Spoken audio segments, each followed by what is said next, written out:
It's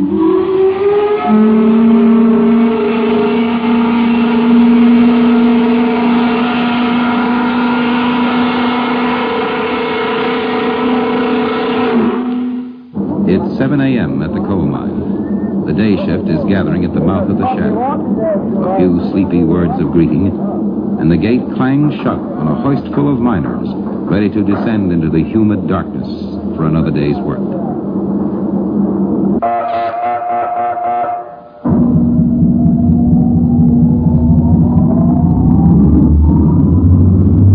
Years ago, back around 1915, the fathers of these men would make about 17 cents an hour for this day's labor. But this carload of miners today will average close to $2.30 an hour. A vast difference in wages, and one man is largely responsible. This is the story of that man.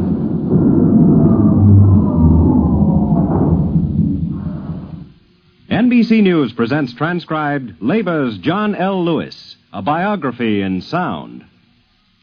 Our farmers and our unemployed have been patient.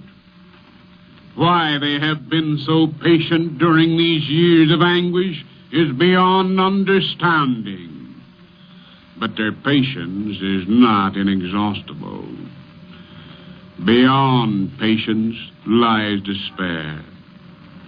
And from despair springs action, drastic and unpredictable. The rolling rhetoric of John L. Lewis. The occasion of the speech doesn't matter, for Lewis is always the showman, and endowed by nature for the role. Like Conrad's Captain McWhirr, his physiognomy is the exact counterpart of his mind. His body all foundation, with powerful shoulders and hands. His jaw is massive, his hair a lion's mane. And his eyes inventory the world and its people from behind satanic brows. John L. Lewis, fiercely loved and feverishly hated. A living man so wrapped in legend that even those who know him well speak in contradictions. In the ranks of the labor movement, Mr. Lewis often has been ahead of his time. When it comes to rating him as a labor leader, as compared with either George Meany or Walter Reuther, I would rate him much lower. Well, he was a union man from the bottom of his feet to the top of his head. John Lewis has done more than any other union leader to raise the living standards and the dignity of Americans who work for wages. He is a man who believes that most relationships between people and between interests are based on power. However you feel about John L. Lewis, there are certain things you must know in order to understand him. The first is a coal miner's heritage. The descendant of Welsh coal miners, Lewis was born in the Iowa coal belt, and he quit school in the 8th grade to work in the mines. I first met John L. Lewis as he came to visit his brother Tom from Lucas, Iowa. His brother having been injured in the mine, and John L., he came there to see him. That's Clyde McReacon, a veteran Illinois miner from the town of Sorrento. He knew Lewis as a young man. And while Larry applied for work at the Shoal Creek Coal Company, I don't know the exact dates, but I remember that. And he started working in the mine as a coal loader. And he worked in the mine there probably 3 or 4 years. And he was, well liked by, I'll say, the majority of the men. And some, they, I guess, were a little jealous of him, and they fought him different times. But nevertheless, he stayed with them and eventually was elected as a committeeman in the mine. And I don't remember how long he served at that. Then he was elected as president of the local. Young John L. was learning fast. Among the first lessons in this kindergarten of unionism was a realization of the value of the war of nerves, a technique he was to use often, and one that required absolute control by the leader. But to lead men, you need an education beyond the 8th grade. Lewis's real education probably began the day he met Myrta Edith Bell, a schoolteacher and the daughter of a doctor. When they were married in 1907, the most powerful single influence in his life began to work. Retired coal miner Walt Havnor recalls the result. Well, John married a school teacher who helped him a great deal. She was a great influence to him, and she taught him, and through her teaching, and then the practical experience that he got when he'd take his brothers, Tom and Howard and Denny, when he'd take them out in the timber and make speeches to them, why, that only helped him to get perfect in the, so as he can get up before the public and make public addresses. Yes, it took a lot of practice to develop John L. Lewis, the orator, not all of it on a spare-time basis. There was, for example, that day when Lewis was working in the mine. Again, Walt Havnor. When he was working in loading coal, my brother one day went into the room where he was at, or he started into the room, he turned the mule into the room to get his car, his loaded car. And he happened to look up and he seen John L. in there, and he was just a motion in his hands and going on, and Steve stopped and wouldn't go in. And so pretty soon John L. said to him, he says, "What's the matter, Steve?" Well, he said, "I don't know." He said, "I'll bet you thought I was crazy, didn't you? Or went crazy." And he said, "Well," he said, "I thought something badly was wrong with you." He said, "What was the matter?" Well, he said, "Steve," he said, "I was just making a speech here." He said, "You know, one of these days I'm going to be president of the United Mine Workers." By 1920, this boast would be an accomplished fact, and 2 years later, the practical education of John L. Lewis would include a lesson he'd never forget. The experience grew out of wages almost too low for subsistence. The end result was a county in Illinois which to this very day is known as Bloody Williamson. Listen to Paul Engel, expert on Williamson County history and director of the Chicago Historical Society. In the spring of 1922, there was a strike of soft coal miners all over the coal-producing parts of the United States. At that time, the town of Heron in southern Illinois was the center of a rich and very productive coal mining field. Of course, the Heron miners went out along with all other members of the United Mine Workers in that summer. Nevertheless, there was one operator there who had a strip mine, and after the strike had been in progress some weeks, he decided to open up in defiance of the union. Imported some steam shovel workers from Chicago and a force of cooks and roustabouts, strike breakers. Now, the steam shovel workers were members of a union, and when they started to work in defiance of the strike order, Bill Sneed, who was the president of the local United Mine Workers of America sub-district, wired to John L. Lewis, who had been, I think, at that time, for about a year, perhaps 2 years, the president of the United Mine Workers of America, to inquire into the status of this so-called Steam Shovel Workers Union. The members of the union claimed that they were in good standing with the American Federation of Labor. Lewis wired back to Sneed that it was an outlaw union, had no connection with the United Mine Workers. In fact, it had been dropped several years before that time. And he replied that no such agreement existed, that is, for the steam shovel workers to mine coal in defiance of the union, called the organization this outlaw organization, and then said, "Representatives of our organization," I'm quoting now, "are justified in treating this crowd as an outlaw organization and in viewing its members in the same light as they do any other common strike breakers." Now, 2 days after the receipt of that telegram, the union strikers attacked the strip mine that was in operation, and the Heron Massacre resulted. Some 20 men were killed under the most brutal conditions, and John L. Lewis, of course, was charged at that time with instigating the violence that took place. I never have felt that that charge had any validity at all, and neither, I think, did investigators unprejudiced who looked into the matter at the time. In fact, Theodore Cronin, correspondent of the New York Herald, at that time a very conservative newspaper, visited Heron, and a few days later wrote a dispatch which I want to quote here. It goes as follows. Officers of the Union deny that Lewis's telegram had any provocative effect whatever, or that it was intended to have. Lewis has denied it. His whole organization has denied it. And men who are as free from prejudice as can be found in the country tell the writer that however the telegram may have been censured by those who read it, construed by those who read it, the mine would have been attacked anyway, that the attack was being planned several days before Lewis sent his message. That's Cronin in the New York Herald. Then he interviewed, among others, one old-time veteran, wise in the ways of coal mining in the Union, who made this statement to him.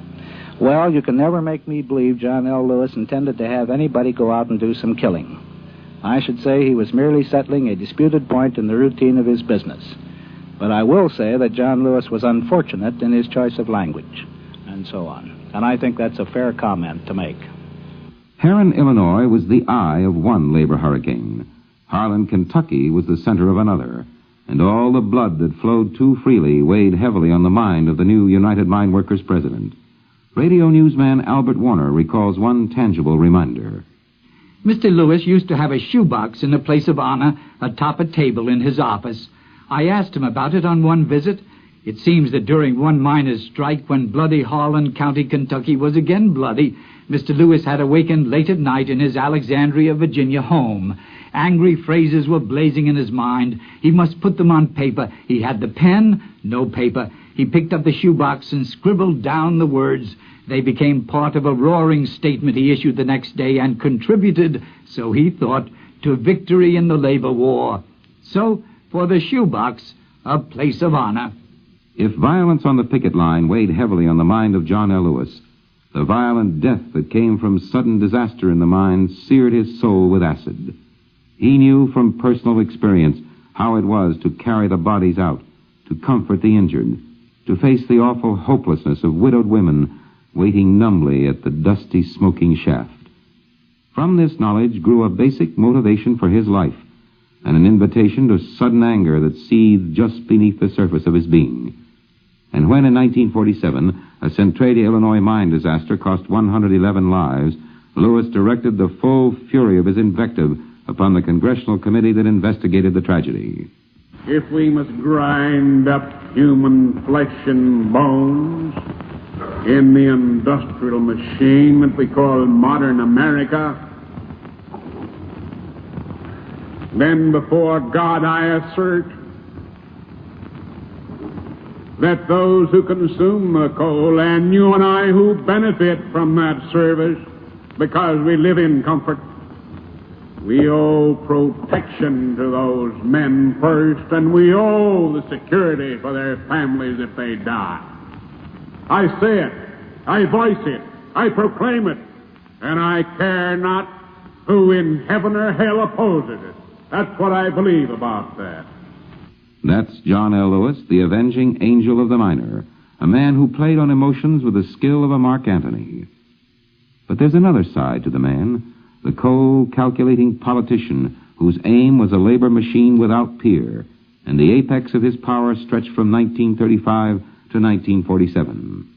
Those tumultuous years saw the Fighting Lewis build his United Mine Workers into the powerful shock troops of American organized labor. Fred Perkins, labor reporter for the Scripps Howard chain of newspapers. And saw him use that big union as the base from which to lead attacks under the CIO banner that cracked the non-union citadels of the steel and automobile and other great industries. They also saw him cut loose in the early 1940s from the CIO, which he had founded, and soon become a highly articulate enemy of the CIO's leaders, including the late Philip Murray, who had been his devoted lieutenant in the mine workers and whom he made his successor as CIO president. Those years saw him return with his union to the AFL, apparently to regain the national power he had lost with the CIO. And then in 1947, they saw him again pull out of the AFL, obviously because the top men of that organization refused to submit to his leadership or control. Then Lewis retired to the sanctity of his certain stronghold in the United Mine Workers Union, where he is today the unquestioned economic ruler of several 100,000 men and the revered leader of most of them. John L. Lewis is an extraordinary person in a number of senses. That's Saul Alinsky, unofficial Lewis biographer, and a man who, perhaps as well as any, can explain how Lewis so often snatched victory from defeat. But one thing which I think is important for people to understand if they're going to try to have any kind of an idea of what makes Lewis tick, because people generally have an image of a big, ruthless, decisive man who doesn't care for anything except just what he happens to be doing at the time. And that image, like so many other popular images, is wrong. But I think that one element in Lewis, certainly the one thing which has impressed me, is the fact that he is what you might say an integrated person. And by an integrated person, I mean that he is a man who believes that most relationships between people and between interests are based on power. I remember once he made the statement to me, some of the times that I have made the most serious mistakes of my life have been those particular times when I have assumed that a personal relationship could substitute for a power relationship. The Lewis formula for success. And in the realm of labor relations, it worked with monotonous regularity. But in politics, where Lewis also had ambitions, something went awry. With the single exception of Franklin D. Roosevelt, with whom he later split, Lewis always backed the wrong man. And to compound the error, he lashed out at friend and foe alike, sometimes switching his allegiance with bewildering rapidity. A lifelong Republican, Lewis was not above an attack on fellow party member Herbert Hoover. One authoritative governmental agency reported to Mr. Hoover that 5 million babies were undernourished and suffering from malnutrition. Mr. Hoover took no action. No doubt he believed that assistance to babies would undermine their initiative. Another Republican to feel the lash of the Lewis tongue was Alf Landon, and the timing hurt. You have heard his voice as he halts and stumbles over the most simple phrases of our common tongue. Betimes you have listened to the broadcasting of his diurnal and nocturnal babblements, as with quibble and quirk he seeks to cozen the American people. An American concerned with the future will vote for the re-election of Roosevelt. 4 years later, the shoe was on the other foot. Another Lewis blast and another endorsement.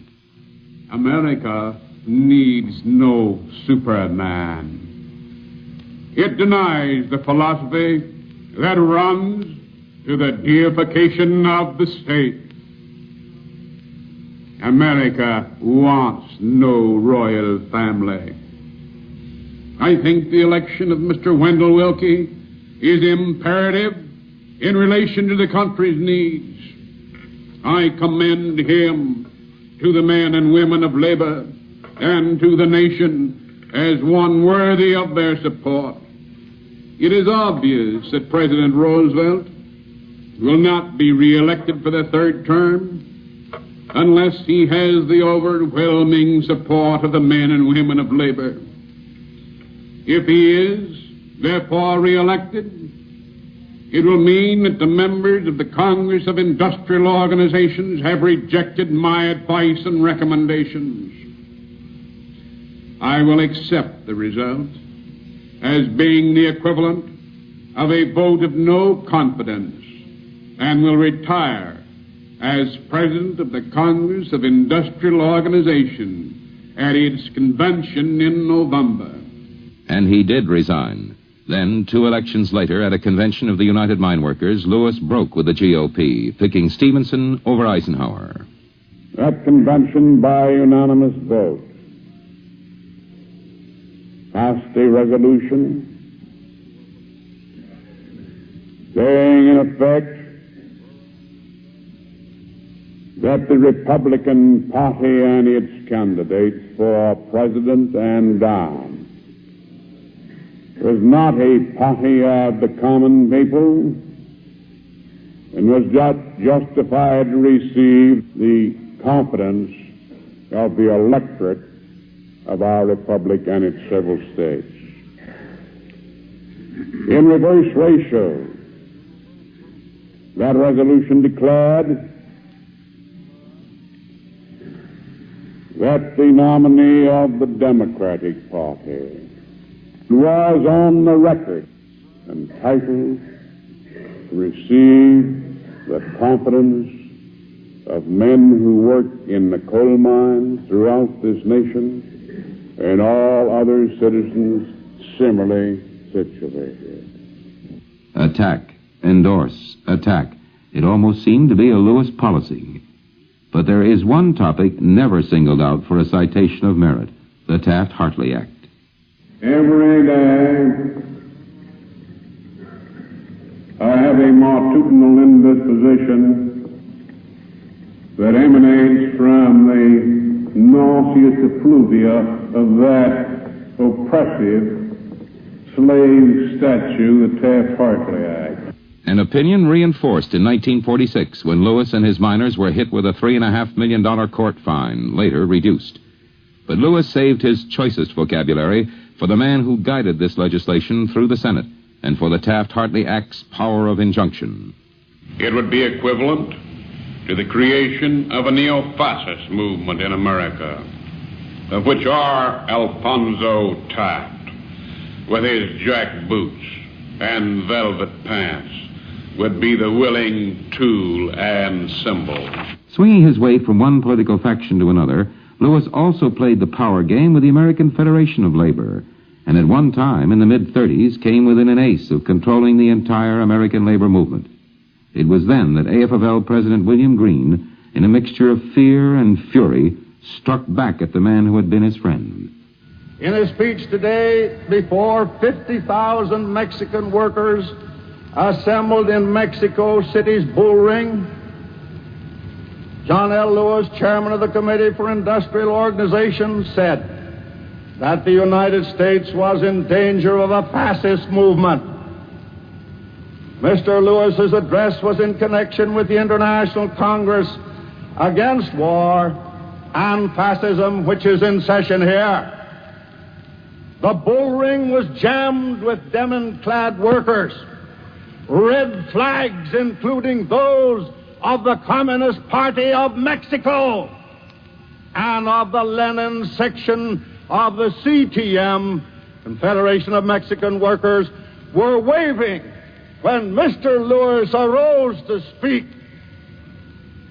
He stated, "I salute this great meeting of Mexican people and Latin American, European, and Asiatic delegates in the name of the CIO and its 4,000 members. This meeting was held in a bull ring in Mexico. It was a fitting and appropriate place for the delivery of such an address." As it turned out, Greene's worst fears were unfounded. Lewis never became the unchallenged czar of labor. But the unceasing Lewis war of nerves went on, and all the while sharing the stress and strain but asking little or nothing was Mrs. John L. Lewis.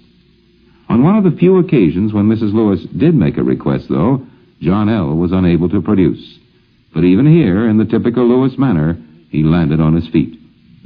He told about some little Negro boy that was a child, I think, of some woman that was working for Mr. Lewis. And he said his wife asked him to get this boy a job in the government. That's William Davis, former chairman of the War Labor Board. He said, I didn't have any way to get anybody a job in the government, but she thought I had. And she kept pressing me. And when I'd say, well, I haven't any way, she'd say, well, nonsense. A man of your standing, you say, and so forth, can't get a poor little boy a job. No, he couldn't. So that went on. I was quite embarrassed, she said. I felt it very deeply. Thought a lot about it, but there was nothing I could do. Then one night I came home, and she threw her arms around my neck and embraced me and thanked me for getting this little boy a job. Well, he said, I found out that he'd gotten a job in the Treasury Department. I hadn't the faintest idea, he said, how he got it, but I took the credit. Lewis got a kick out of telling that story. In public, he was a serious man, but in private, the eyes behind those bushy brows often carried humor. One time, it was directed at newsman Albert Warner. You might not think that gentle humor could emanate from John L. Lewis. That massive head, those burly shoulders, that fervent oratory are built for something else. Fearsome satire, smashing ridicule, yes, but not light pleasantries. So it was that I could hardly believe my eyes when I picked up and read a strange letter from the mail one morning some years ago. A couple of evenings earlier, I had used part of a radio program to feature my experience with a fabulous taxi driver, fabulous and garrulous. We had started from the square in front of the White House, where the driver pointed out to me the home of Dolly Madison, the first American flapper, he explained. We went by the Treasury building, where I was informed of the amount of the national deficit and what was wrong with our fiscal policy. Not a block but had its history, gossip, philosophy. As we passed the Archives building with its inscription, "The Past is Prologue," I think that cabbie must have been one of the first to spread the translation of it, "You ain't seen nothing yet." And he knew and was only too happy to inform his passenger that the statue atop the Capitol was not, as it seemed, an Indian chief with feathers, but the goddess of freedom. And so came the following letter from Mr. Lewis. Office of the President, United Mine Workers of America, Washington, January 12, 1948. My dear Albert, on Saturday night, at some inconvenience to myself, I turned on the radio, expecting to hear the mellifluous tones of your voice giving a resume of the week's happenings in Washington. You may judge of my intellectual consternation when I found that I was literally being taken for a ride. It was a rather entrancing ride at that, from Lafayette Square to Capitol Hill, but of course I was constantly aware that while the discourse was supposed to emanate from an anonymous taxicab driver, the voice that I heard was the voice of Esau, Albert Warner. All of this is merely by way of saying that I think you missed your calling. As a rickshaw man in the Orient, you would have made a marvelous success. Any opulent Sassenach world traveler visiting the Orient would employ you by the month, not to push him about, but to recline with him neath the shade of a ginkgo tree, while you regaled him with essential facts concerning the world and the universe. How deep is the sea? How far are the heavens? Why the grass is green, and why an infant's eyes are blue, and similar questions to which you could make immediate, if somewhat romantic, answer. As ever, sincerely yours, John L. Lewis. Labor's John L. Lewis will continue after a brief pause for station identification. To the public at large, even after 35 years as a national figure, John L. Lewis is a man only slightly understood. This is partly so because we lack the long perspective of history. It's also due in large measure to the complexity of the man. He is a man deeply devoted to the cause of the worker and a politician maneuvering for power, a sophisticated weaver of ideas and a self-educated coal digger from the Illinois pits. When all these complexities in their brilliance and their bias are focused on a negotiating session, things are bound to happen. Again, William Davis of the War Labor Board. I remember one, for instance, when we were hearing a dispute between the United Mine Workers and the Alabama coal operators. And Mr. Lewis presented the matter to the board. The Alabama operators are divided, he said, into two groups.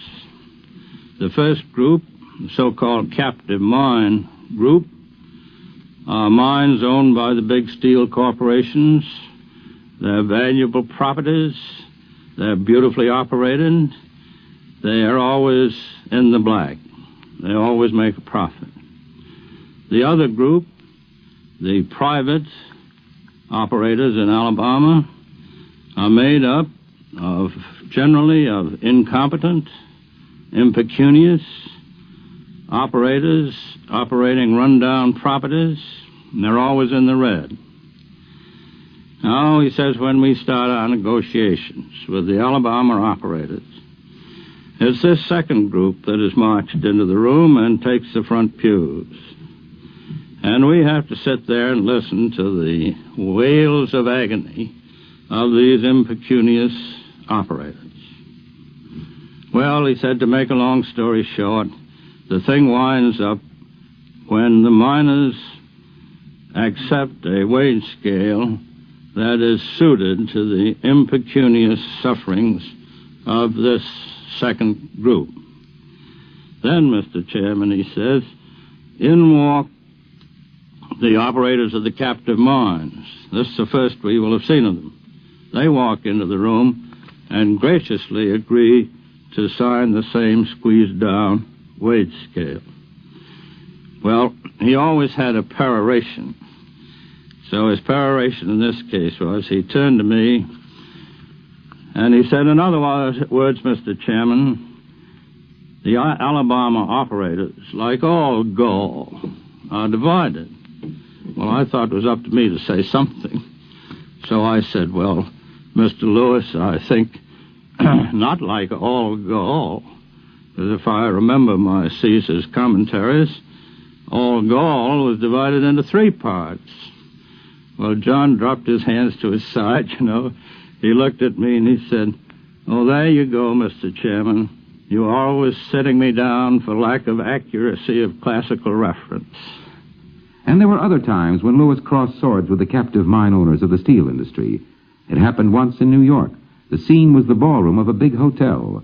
A recollection of his biographer, Saul Alinsky. Lewis showed up with about 120 of his members of the executive board of the United Mine Workers. And as he opened the door, he saw this enormous number of executives of the steel and coal companies seated on the other side of this long table stretching clear across the ballroom. And behind them, innumerable clerks wheeling on dollies, great big, tons of ledgers to prove, you know, so many pennies were paid for this and so many dollars for this and so forth. And suddenly an idea occurred to Lewis, and he turned to this executive board and he said, get lost. Well, there's sufficient discipline in the United Mine Workers Union, so they get lost in that situation. Lewis waited until everybody was seated from the companies, and he opened the door, and all by himself walked into the room. Walked across this room, again, all by himself, sat down, the only chair of 150 on his side that he occupied, and said, gentlemen, let us begin. And while they were still in a state of shock, he waved his hand at all these hundreds of ledger books on these dollies and said, now, I'm not interested what is in those books. All I'm interested in is one thing. I want you to look me in the eye, and I want you to tell me with your conscience while you are looking at me straight in my eyes that you cannot afford to give my people a wage increase. And if you tell me that, I will believe you and sign a contract. The operators asked for an immediate adjournment, a recess. They couldn't take it.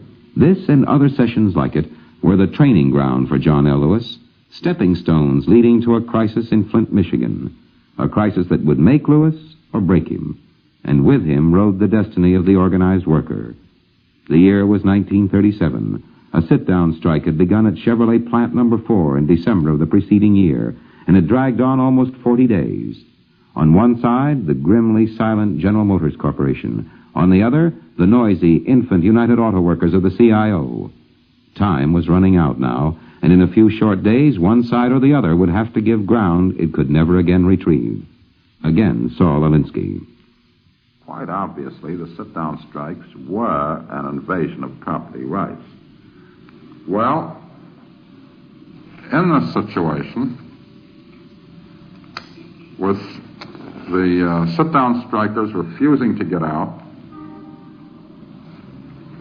and with the papers in the country just screaming about law and order going down the river and revolution had now come to America, etc., etc., Lewis finally, at the height of this strike, left Washington. Now, Lewis told me that before he left Washington, he had chatted with the president, and the president had told him that he, the president, had talked to Governor Murphy, and that the president had told Governor Murphy that as far as he was concerned, the president, the sit-down strikers could continue to sit there. Then Lewis had a meeting with Murphy, and Murphy told Lewis that it was his understanding that the White House wanted the sit-down strikers evicted. Lewis, of course, took violent exception to this, and finally was convinced by Murphy that Murphy's position was the valid one. And from Lewis's point of view, he had been double-crossed. Everybody knew that the strike had to be broken or settled within this 24-hour period. Late that night, Lewis had gone to bed. He always goes to bed religiously by 11 o'clock, reading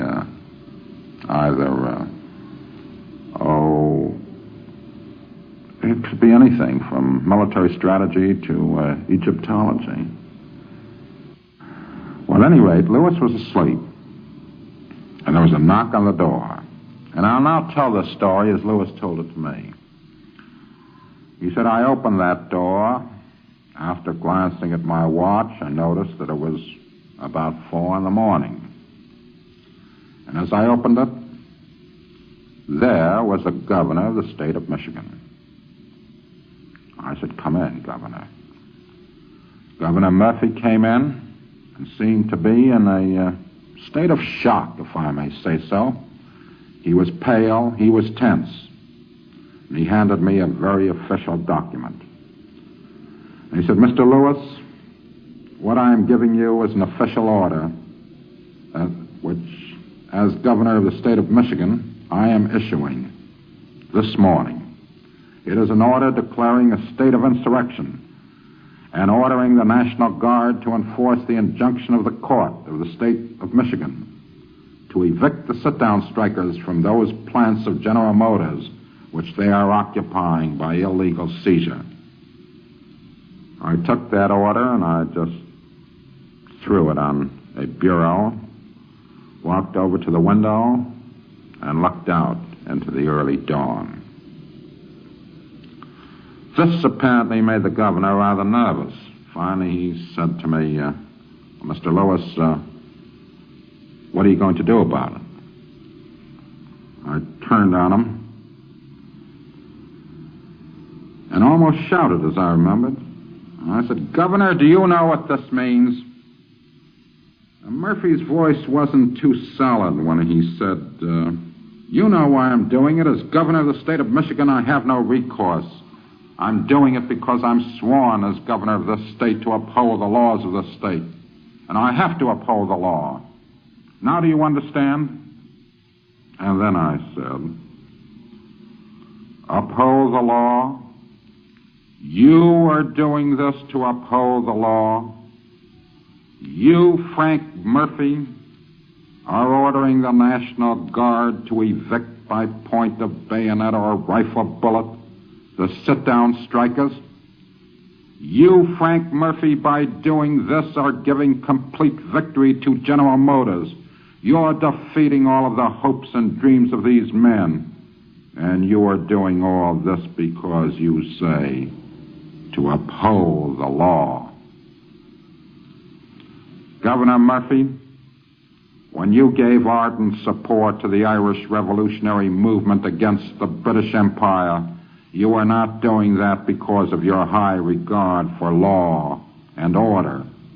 And when the British government took your grandfather as an Irish revolutionary, and when they hanged him by the neck until he was dead, you did not get down on your knees and burst forth in praise for the sanctity and the glory and the purity of the law that must be upheld at all costs. But here, Governor Murphy, you do. You want my answer, sir? I give it to you. Tomorrow morning I shall personally enter General Motors Plant Chevrolet number 4. I shall order the men to disregard your order, to stand fast. I shall then walk up to the largest window in the plant, open it, divest myself of my outer raiment, remove my shirt and bare my bosom.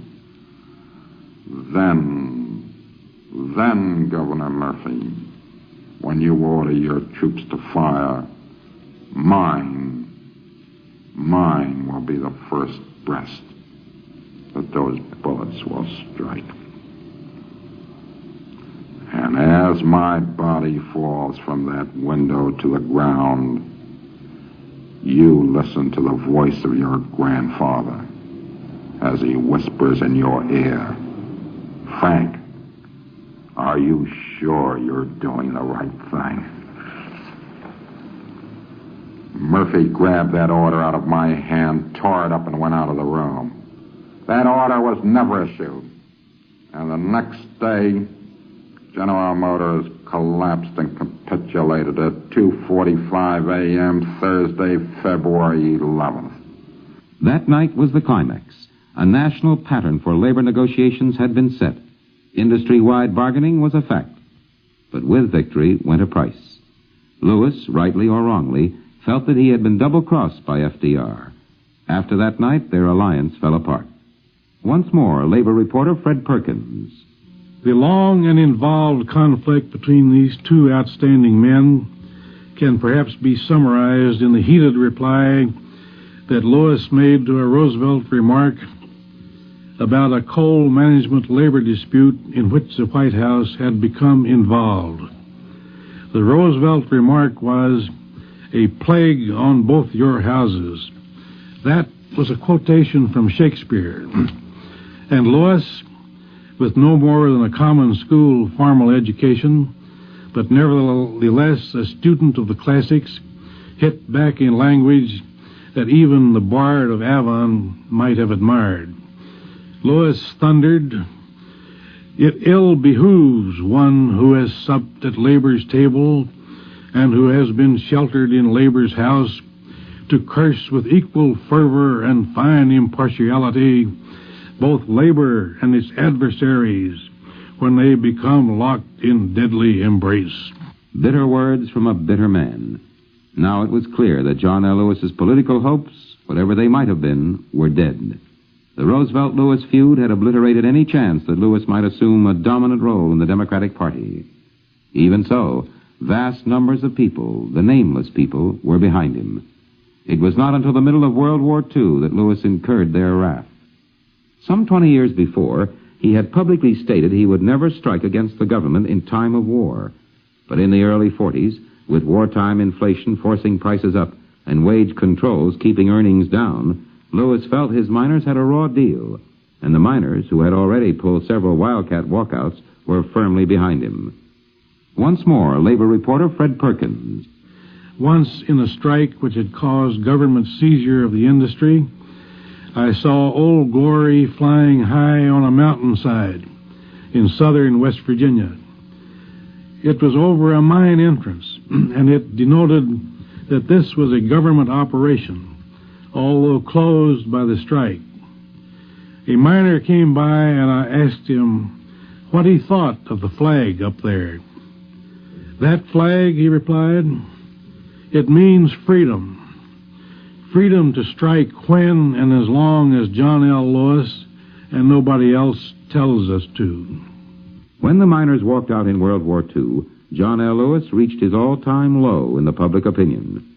But as he knew he could, he stopped the strikes before the coal bin at the Army outpost or the Crossroads depot was completely empty, and then went on to defend his actions. In World War I, the bituminous coal industry had more than 700,000 men engaged in that enterprise. It expanded its production as required. It received no government aid or subsidy. Private enterprise performed the job necessary to be performed in a time of national peril. In World War II, with 300,000 less men than during the period of World War I, it produced some 120 million tons more during the peak period than it did in the similar period of World War I.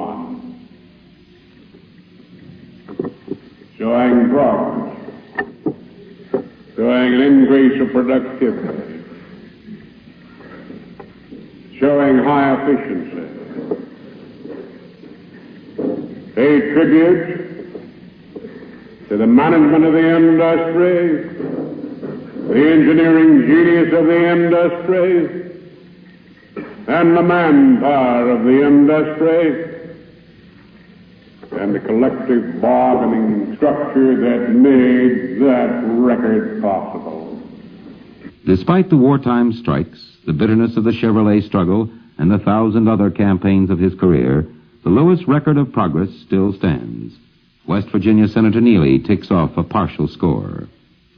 As president of the United Mine Workers, Mr. Lewis has obtained for that great organization the best miners' contract ever written. He has established for the United Mine Workers the best welfare fund ever provided for those who live by toil. He has provided the American coal miner the highest standard of living miners have ever enjoyed since God first said, "Let there be light." Of all these accomplishments, newsman Albert Warner has this to say. In the ranks of the labor movement, Mr. Lewis often has been ahead of his time. In 1946, he led his union through one of its grimmest strikes to achieve the creation of the first health and welfare fund in the coal industry. I went to see Mr. Lewis in his baronial office just after the agreement had been signed. The coal operators were to pay 5 cents a ton for every ton of coal mined to set up the pension fund. It was a compromise figure, but Mr. Lewis waved his hand and said, 5 cents today, 10 cents tomorrow. He was right. It was 10 cents the next year, and now it is 40 cents. And from that beginning have sprung pension and benefit funds in many industries, and now the start on the guaranteed annual wage through still another fund in the automobile industry. One result of the Miners' Welfare Fund, we might add, is that it puts Lewis today in the somewhat incongruous role of a banker. For the United Mine Workers own the National Bank of Washington, second largest in the city. The Welfare Fund itself is run by Josephine Roche, once the owner of a Colorado coal mine. Miners and their dependents, their wives, children, parents, totaling over 1 million potential beneficiaries, are for the first time in coal mining history being assured the best available quality of hospital care and medical services when needed, and for as long as is medically indicated. More than 12,000 disabled miners, injured or broken in health by the hazards of coal mining, have been rehabilitated, and the vast majority of them have been enabled again to become employed. More than 55,000 aged retired miners whose working lives have been given to the coal mines are receiving their $100 a month pension checks, bringing them a deep sense of dignity and reassurance in the knowledge that their few remaining years will not be spent as dependents on charity or in deprivation. Second only to the immeasurable human resources and lives thus conserved is the impact of these far-reaching benefits on the communities of the 25 bituminous coal mining states where the tens of millions of fund dollars for its beneficiaries have been and are being received and spent. And the victory thus won for miners and their families by Mr. Lewis opened the way for others to follow as the subsequent phenomenal developments in union welfare funds spread swiftly from industry to industry. The Miners' Welfare Fund is indeed a trailblazer in this industrial age, and in future years may stand as the greatest single monument to the stormy petrol of the Midwestern coal fields.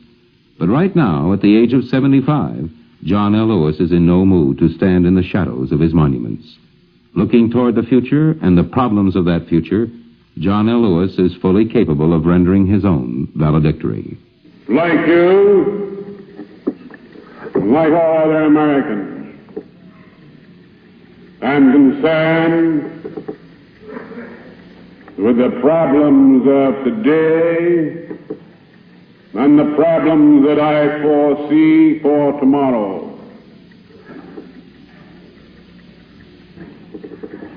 Free enterprise,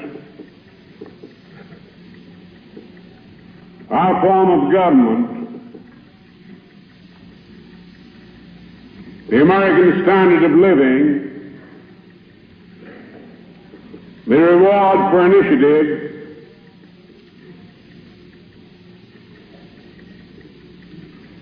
ability to unlock the secrets of the future of our engineering talent and scientific students is at stake in the free world. And in some respects our own country standing here upon this pinnacle of culture and living standards and accomplishments in the material and in the scientific world